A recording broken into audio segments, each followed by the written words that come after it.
What's up guys? So bani ko karon mag-change oil tayo ng motor natin. No?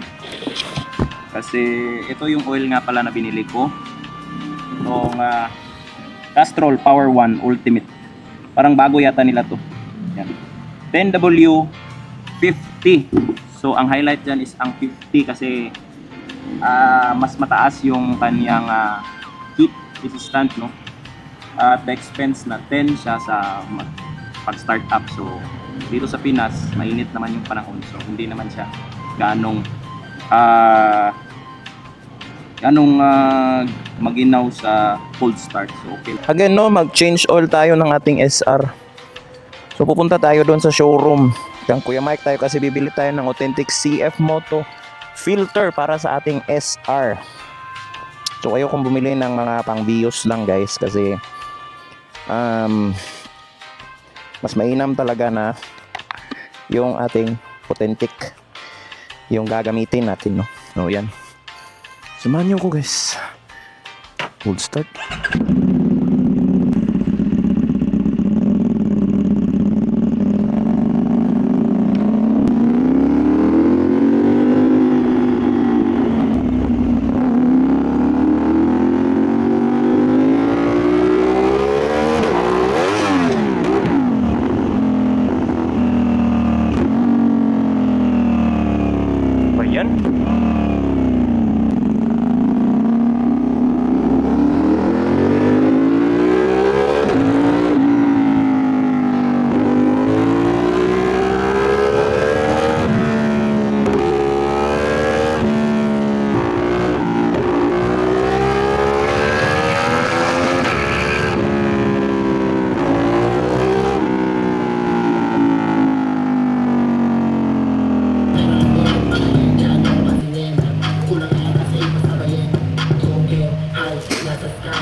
So capacity ng SR natin recommended 2.7.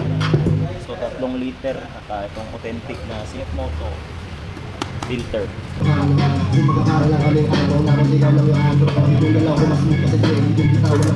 Wala mo kayo? Ha? Good condition pa yung oil guys. 3,000 na lang. Yeah guys. CF Moto nga oil filter, no? Ang daga na ni guys 6,000 naman to 6,000 kilometers ni siya. So dapat kuan kay burak-burak ra man nato ni. At least na confident na tanong sig wala sig nagsunog og oil ba.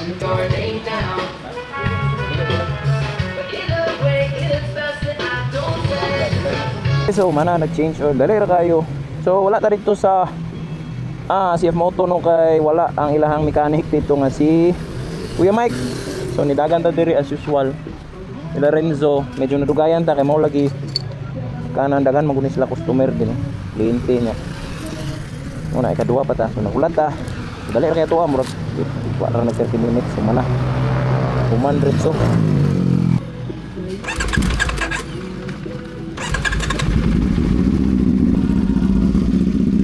So guys, let's go to Caltech. Washing ta and mag-refreshments na kay Juan. Init yung panahon. Ang kainit sa hapon murag udto. So it's 3:49 in the afternoon, no? Naging asfalto na ng truck, ano? Truck na. Hihiga ko talaga to. Kahit na masimplang to. Bibili muna ako ng what? Bili muna ako ng soup. Hopefully meron. Hindi ko boss. Bro, ilan yun? Oh, hindi ko lagi. Kapilang ko. Coco! Tabi tayo ng Coco. Tabi po ng Coco. Good! Kalo-kalo!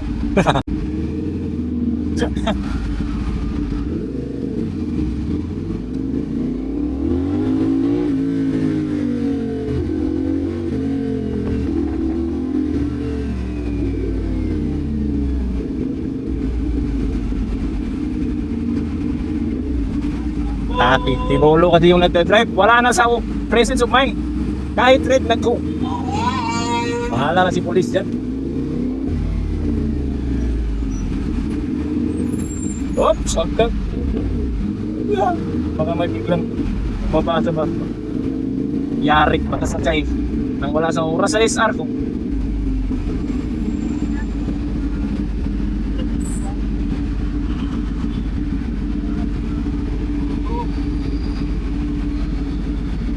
Dali. Hindi ko na-imagine kung meron akong ganito sa kaalit. Kasi meron naman akong motor sa kaalit. XRM 1.5. Yun pa nga eh. Marami ng pang-matpol pag may ganito.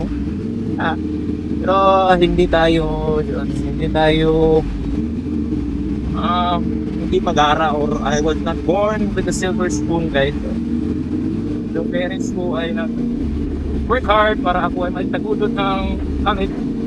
So, hindi ko naman sila binigo at ako ay romantic. At ngayon, ako ang gumutos to sa ating sarili at sa ating anak sa kanyang pag-aaral at the age of 35. Ikaw! May brande? Sorry. Hindi na, paringan na dyan. 200. 200? Ako. 200 daw din. Okay lang. 140. Oh, 140 to sa kasi.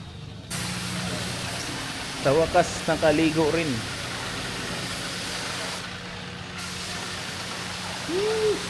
Nice bike. The car wash. So shout out ako kang Janner, no. Siya ang parati dito. Iwan ko kano-ano itong may-ari nito.